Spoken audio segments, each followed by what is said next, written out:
faire la différence parce que les gens savent pas en fait que les troubles anxieux et la dépression sont pas forcément les mêmes choses et puis Tout à c'est fait. bien de se faire diagnostiquer pour savoir c'est quoi nos besoins en fait. Oui, tout Ouais. à fait. Puis aussi, ben, des fois, ils sont liés ensemble, ces deux-là. Oui, oui, oui, oui. L'anxiété et la dépression sont liés ensemble. C'est-à-dire, comment ils sont liés ensemble? C'est deux choses distinctes, mais qui peuvent être liées ensemble. Mhm, Si quelqu'un est anxieux tellement longtemps, mhm. qu'il n'est pas soigné, et qu'il est dans tous ces états, Ça pendant peut une période aboutir. de temps, Mhm. mais c'est sûr que ça peut aboutir à la Aboutir à dépression. la dépression, c'est sûr. C'est C'est sûr. sûr. Ok. Et quelqu'un qui est déprimé et qui souffre d'une dépression Mhm. peut aussi avoir des manifestations anxieuses D'accord. importantes Ouais, ouais, ouais. durant sa dépression. Des moments d'angoisse, des crises, des craintes excessives, une appréhension que il n'y a rien de bon pour lui dans le futur. Et un autre des symptômes, et je l'ai oublié de le nommer dans la dépression, c'est Oui. un sentiment d'avenir bouché. Sentiment d'avenir bouché. D'accord. Qu'il n'y a pas d'issue, que je ne ferai jamais rien de bon, qu'il n'y en aura pas de résolution. Mhm, mhm. Mais tout ça se dissipe quand les gens sont soignés. Hein. Souvent, je leur dis, écoutez, rappelez-vous de ce que je vous dis. À Mhm. l'heure actuelle, vos lunettes voient les choses de la façon suivante, c'est-à-dire Un peu croche. croche. Hein. Ils sont inversés. Vous voyez les choses pas comme elles le sont, mais vous les voyez de façon biaisée. Ouais. Et c'est important de réaliser que dans quelques semaines, quelques mois, vos lunettes vont redevenir droites.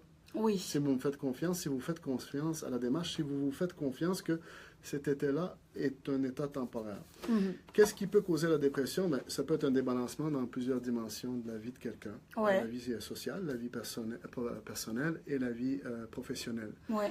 Ça peut être...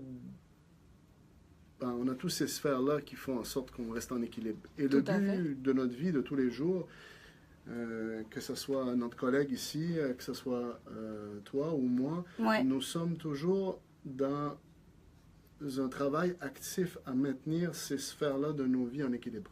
Tout à fait, parce que au final, ce que l'être humain recherche, c'est le succès social, personnel et professionnel, Entre autres. entre autres. Ouais, c'est les grandes familles, ça. Ouais, ouais, ouais. Ouais. Puis ça, c'est ça.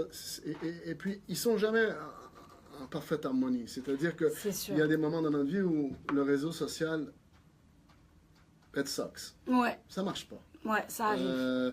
Il y a eu des choses, il y a eu des chicanes, il y a eu des trucs avec la famille qui n'ont pas bien été. On a eu un ami qui nous a dit, je ne vais plus être ton ami, tu m'as fait tel truc, tu m'as fait tel truc. Ouais, Et on n'a pas assez d'amis, notre réseau social est faible. ouais. Et à un moment donné, ça se replace. Alors, cette partie-là de notre vie revient en équilibre. Et parfois, mais c'est le professionnel qui va moins bien. Moins bien Alors, marché. tout au long de notre vie, c'est comme 3 ballons dans le ciel. On est toujours en train d'essayer de les garder en ballon, De les jongler, pour de trouver les la monter bonne balance. dans le ciel, Tout à fait. pour pas qu'ils tombent par terre. Quoi. Tout Parce à que fait. quand ça tombe par terre, ça marche moins bien. Exactement. Ouais. Et puis, qu'est-ce qui peut causer une dépression? Bon, il y a plusieurs raisons pour une dépression. Des traumatismes. Quelqu'un vit quelque chose d'horrible, voit quelque chose d'horrible et est victime d'un... voit l'armée armée, c'est des choses qui arrivent moins souvent, mais ça peut arriver, ou qui a vu la guerre, qui a vécu la guerre. Les deuils, Oui. perdre quelqu'un, un être cher, un enfant, un parent, un ami, un membre de la famille, une perte d'emploi, une rupture, des maladies chroniques ou des maladies graves, terminales, troubles d'adaptation à des situations qui peuvent, s'ils ne sont pas soignés, basculer en dépression. Hein. Ouais. Si on a une difficulté à s'adapter à toutes sortes de situations avec un peu d'anxiété, un peu de dépression, Ouais. mais ça s'aggrave, mais ça peut devenir une dépression. Ouais. Au sens clinique, comme ce que j'avais nommé tantôt, les variables, les 8 variables. Tout à fait. Le jeu, l'alcool, la drogue peuvent être aussi deux choses. Des éléments qui nous mènent à un état de dépression, Ouais. mais parfois, souvent, c'est une façon de soigner la dépression, de se faire croire que les choses vont bien et de s'automédicamenter. Et je parle ici plus particulièrement d'alcool et des drogues. Ouais. C'est une façon de self-medicate. Self-medication, ouais. On prend un truc parce que c'est beaucoup plus facile de fumer un pétard ou de prendre une bière de trop que d'aller voir le médecin et de dire, écoute, je me sens vraiment moche, je dors mal, j'ai grossi, je me trouve con et je pense que mon avenir est foutu.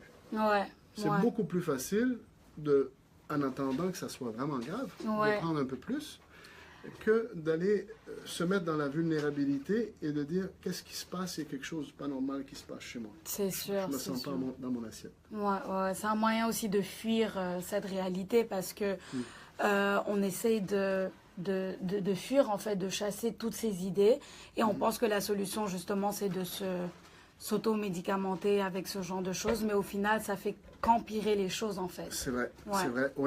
C'est une grande fuite, en fait. Et on est dans une société, Sophia, où il y a plusieurs possibilités de fuite. On a le luxe d'une multitude de fuites.